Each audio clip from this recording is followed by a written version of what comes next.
everyone, it's Retro Gaming Now, and we are back with the Stanley Parable for the third time. All of his co-workers were gone. What could it mean? Stanley decided to go to the meeting room. Perhaps he had simply missed a memo. No matter how hard Stanley looked, he couldn't find a trace of his co-workers. So we can get up this chair just by walking up it. I wonder if we can go out the window. Yes, we can. At first, Stanley assumed he'd broken the map, until he heard this narration and realized it was part of the game's design all along. He then praised the game for its insightful and witty commentary into the nature of video game structure and its examination of structural narrative tropes. So, now that you're here, what do you think? Isn't this a fun and unique place to be? Why don't we take a minute just to drink it all in? Okay, I'm over it now. What do you think? Are you sick of this gag yet? Am I sick? Yes. Well, I don't know how to say this politely, but you could literally just hit escape and restart the game any old time you want. Like, right now. You could have done it just then. Now would also be an appropriate time to quit. Any of these points and so many, many more, all of them are appropriate. I'm enjoying what seems to be an internal conflict going on where you are literally unable to act on your own desires to restart the game. So, just to push the envelope, I'm going to try and make this as miserable as possible and see how long you can maintain. Oh, break out the ukulele. There once was a man named Stanley, who people considered so manly. But the truth must be told, he was not very old and was quite particularly gangly. What Stanley liked most was buttons. He pushed them like some kind of glutton. 8. He did it all day in a meaningful way, but his brain had long ceased to function. Which is why he is in this parable and lives an existence quite terrible. And if you are not strong and keep playing along, you too will become quite unbearable. You too will become quite unbearable.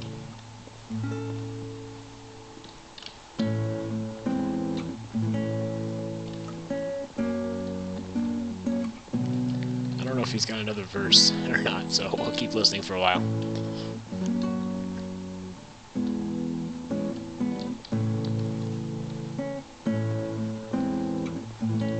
I don't think he does. Alright. That's interesting. Get to hear him sing almost. Let's pick the other option now. Stanley decided to go to the meeting room to check on his co-workers. He never functioned well by himself and constantly needed support and guidance from others. So the thought of total solitude was terrifying to him. No matter how hard Stanley looked, he couldn't find a trace of his co-workers. At first, Stanley assumed he'd broken the map until he heard this narration and realized it was part of the game's design all along. He then praised the game for its insightful and witty commentary into the nature of video game structure and its examination of structural narrative tropes. So, now that you're here, what do you think? Isn't this a fun and unique place to be? Why don't we take a minute just to drink it all in? Okay, I'm over it now. What do you think? Are you sick of this gag yet? No. Ah, then in that case we'll continue. But now, here comes the real question. What do you think would have happened if you had told me that you wanted this to stop? Do you think it would have been particularly different? Would I have taken the same idea but rephrased it superficially to fit that answer? Perhaps you never would even have thought of it if I hadn't brought up the issue in the first place. Oh, now think about it. Will it be worth it for you to restart and then come back here just to do the other option? Clearly, this whole gag takes some time. What if the other option is even longer? How long will you spend in total just to have heard all the narration? Oh, and this is rich. Perhaps you've just played the other option, and now you've come to see what happens in this one. So, what do you think? Which choice was the better one? The song. Imagine if you had selected continue on your first playthrough, how tantalizing it would be not knowing what happens when you pick the other option. Indeed, you are one of the lucky ones. Though if the other option is really miserable to listen to, then perhaps you're not. In fact, I'm just going to say that no one who's listening to this is lucky. Well now, I've built up the other options so much that I'm going to stop talking and leave you to your decision whether to come back here, continue with the game, or just sit in this spot forever and ever. Cheers. Okay. That's not quite an ending, but it's one of those little... Yeah, I guess it's kind of an ending. Alright. We'll go with it.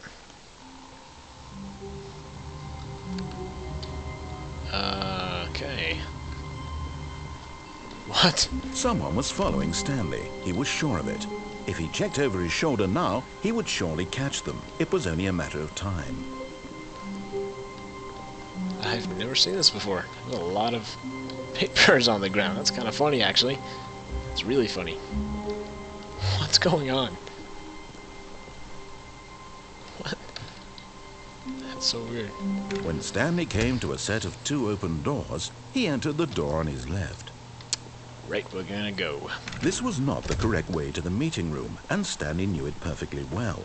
Perhaps he wanted to stop by the employee lounge first, just to admire it.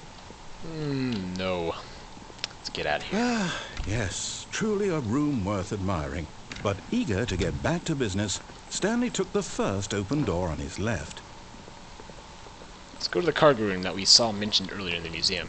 Stanley was so bad at following directions, it's incredible he wasn't fired years ago. Warning, do not jump from a cargo lift while it's in motion. Will cause death. Penalty for misuse, 1,000. Penalty for jumping, 5,000.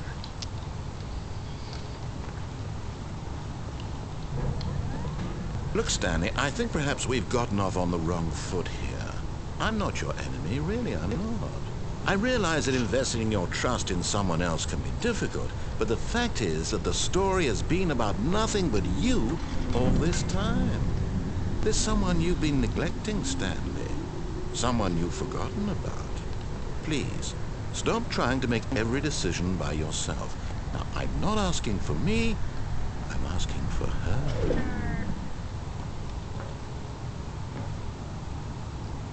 But in his eagerness to prove that he is in control of the story and no one gets to tell him what to do, Stanley leapt from the platform and plunged to his death.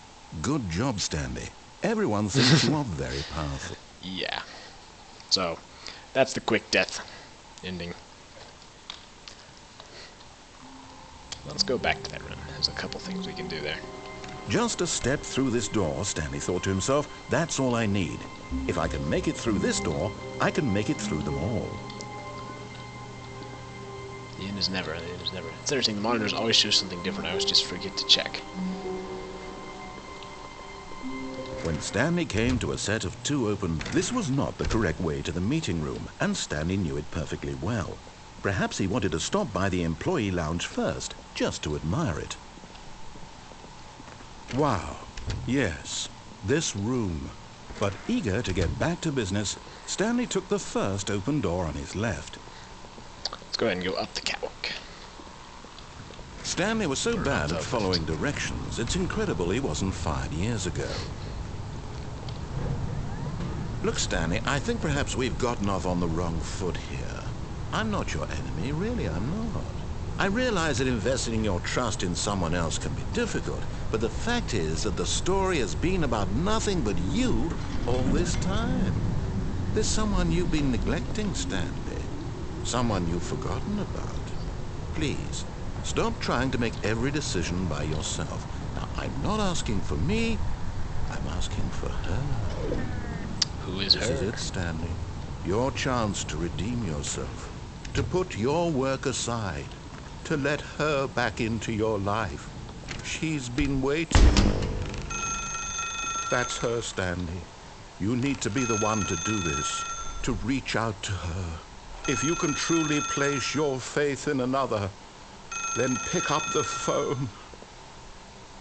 Let's pick it up.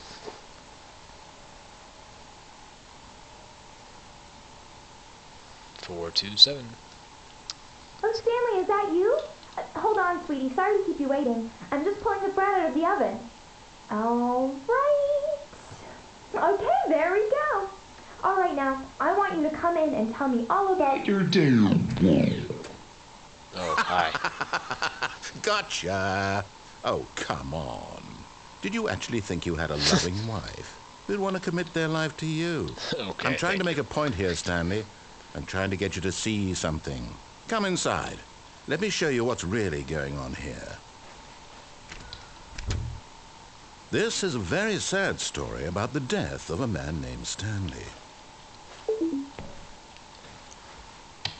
Stanley is quite a boring fellow.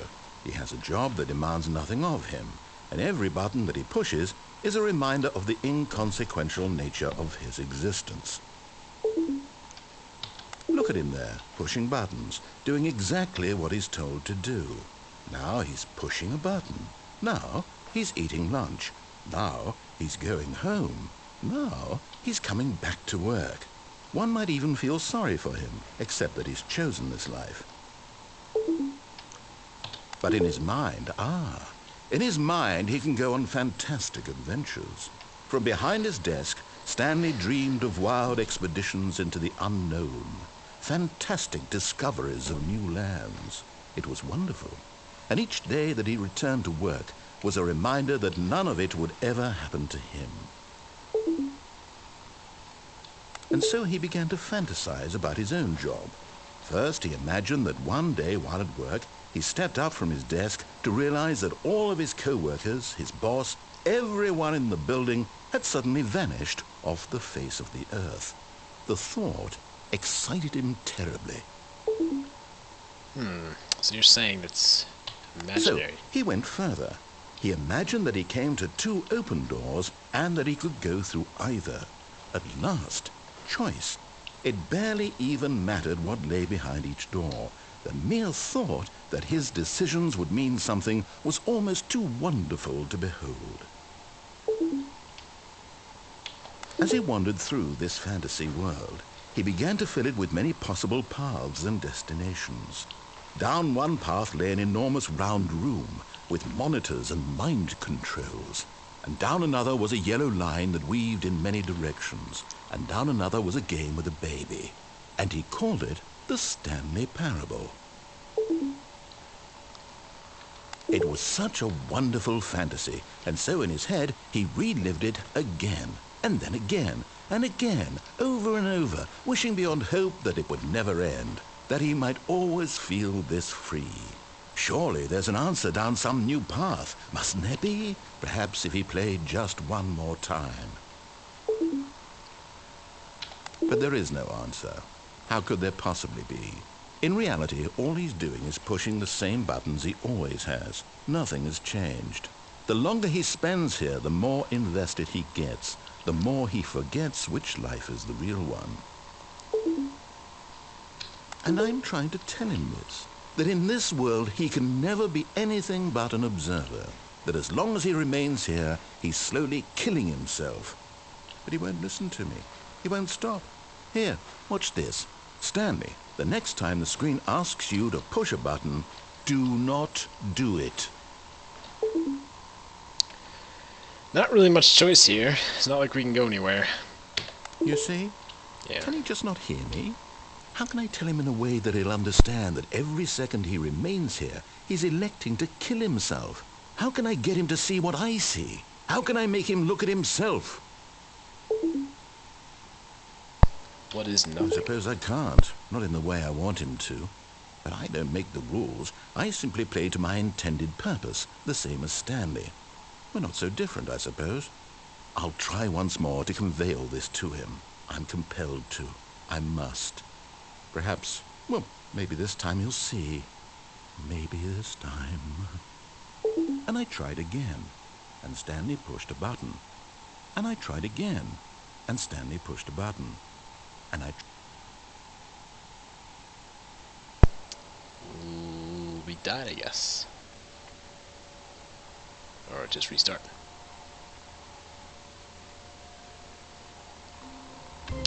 Alright, now let's Come back to the I phone can't room. wait to tell this story to my co-workers, Stanley thought. How amusing they'll find it. Oh, won't we all just laugh and laugh at the time I thought everyone had gone missing. When Stanley came to a set of 2 open doors, this was not the correct way to the meeting room, and Stanley knew it perfectly well. Perhaps he wanted to stop by the employee lounge first, just to admire it.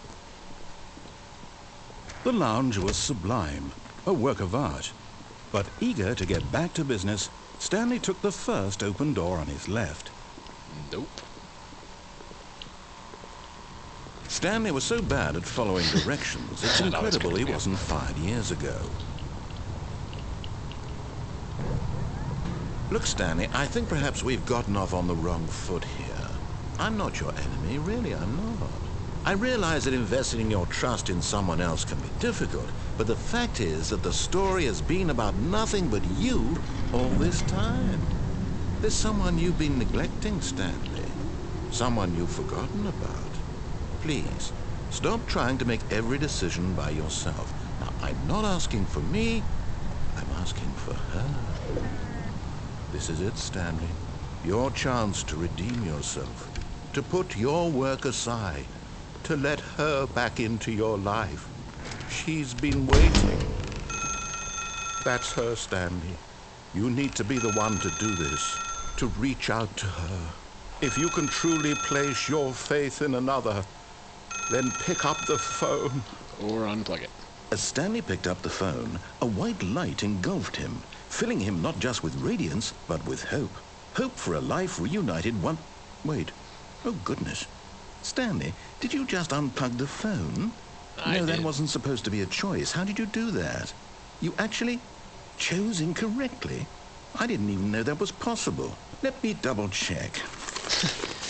Check the script. No, it's definitely here, clear as day. Stanley picks up the phone. He's taken to his apartment where he finds his wife, and the two pledge themselves to one another. Music comes in, fade to white, roll credits. Not picking up the phone is actually somehow an incorrect course of action. How is that even possible?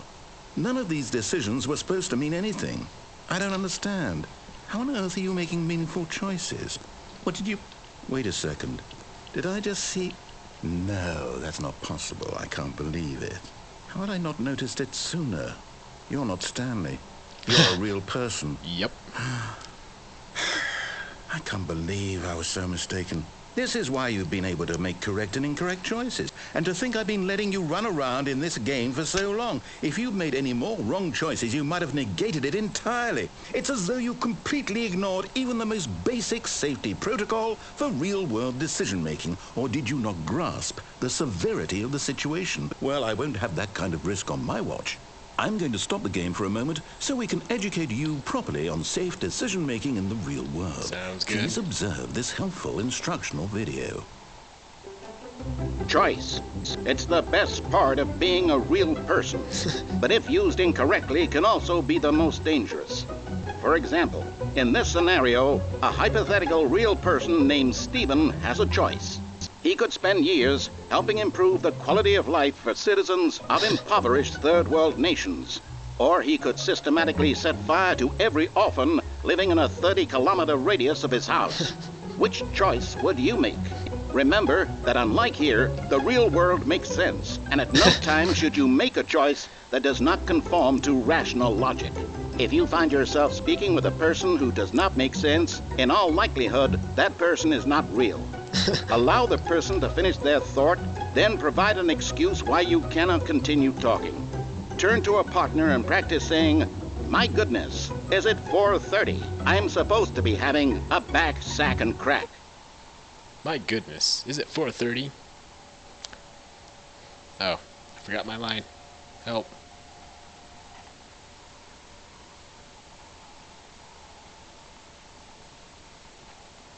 Excellent.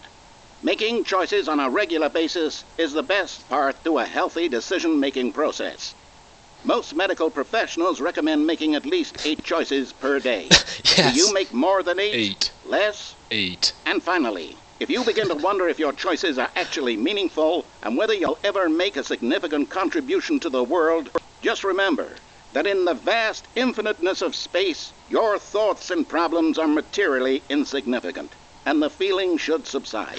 At this time, your instructor will guide you in an exercise to test and reinforce the material covered in this video. Ah, welcome back. Welcome. You may have noticed that this room has begun to deteriorate as a result of narrative contradiction. Indeed. But not to worry. Now that you're properly informed on good decision-making, we're going to revisit a choice you made just a few minutes ago and see what the correct thing to do would have been. This way, please.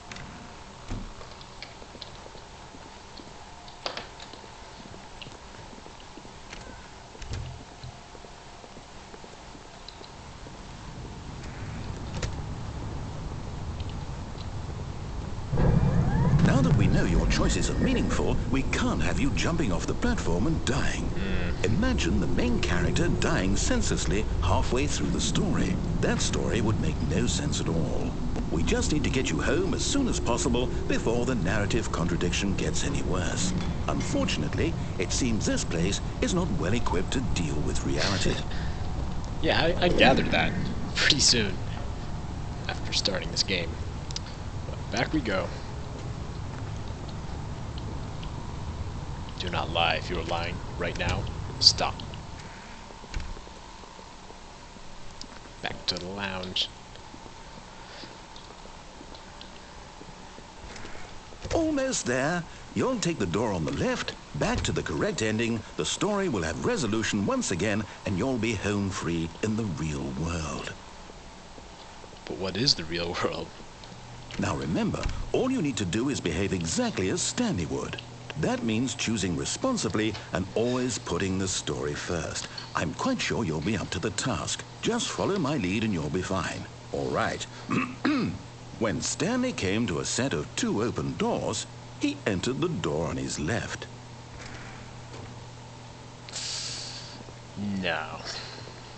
I'm a human. No! Why did you do that? Quickly, hurry back in the other direction. Perhaps we're not too late. Fine.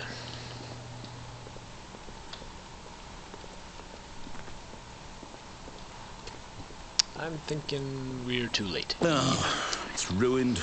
I can't believe, after everything we talked about, that my story, you've destroyed my work. Why? For what? What did you get out of that? What did you think was so special about seeing the game undone, left here like so much garbage? It's worthless now. And what am I supposed to do? Even if there were a way to continue, would it be worth it? To know that my story is now incorrect? How can I go back to that? I can't erase that knowledge. I'll have to live with it forever, reliving its impossibility forever. Oh, I couldn't live that way. Is it better to shut the game down entirely? To willingly destroy all of my work? I don't know. What's the answer? What do I do? What do I do? What do I... No, I have to. I have to shut the game down. I have to. I have to.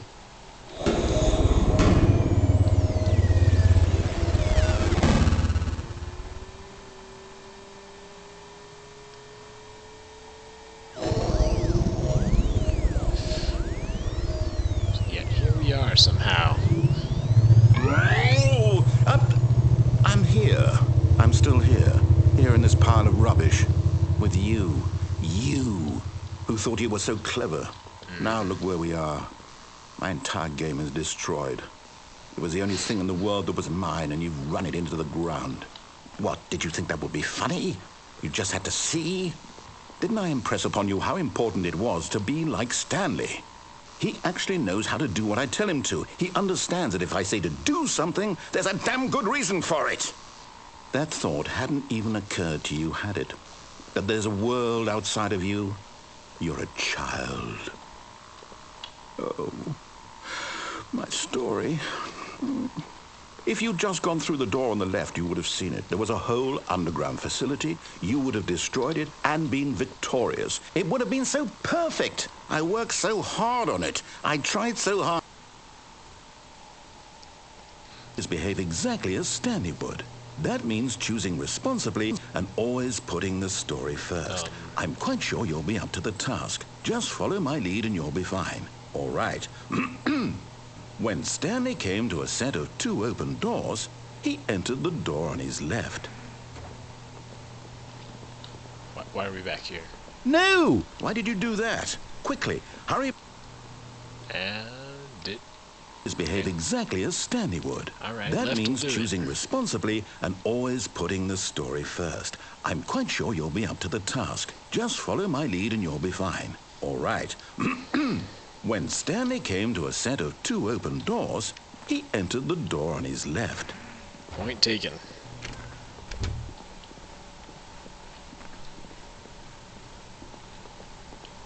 Oh, looks better. Yet there was not a single person here either. Feeling a wave of disbelief, Stanley decided to go up to his boss's office, hoping he might find an answer there.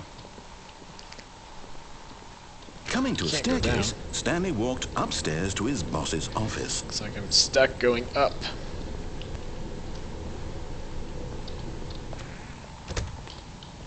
Executive bathroom is gone. That's interesting. I wonder if I can open this. Nope.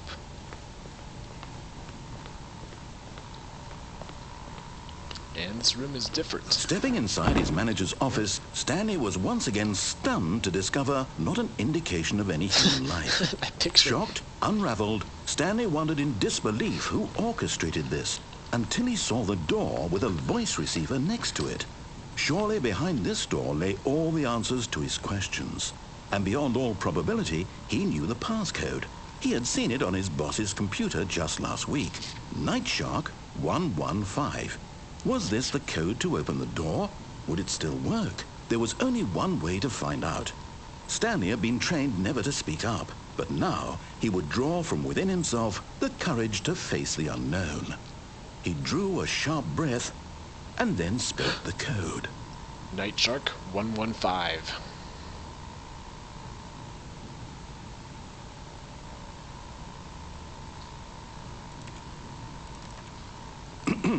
Stanley spoke the code.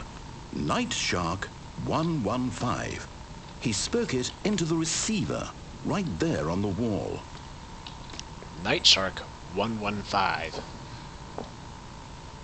This isn't working. I'm sorry, is there a problem? You didn't mishear me, did you? No, I didn't. Please speak the code into the receiver. Otherwise, we can't get on with the story. This is a crucial step.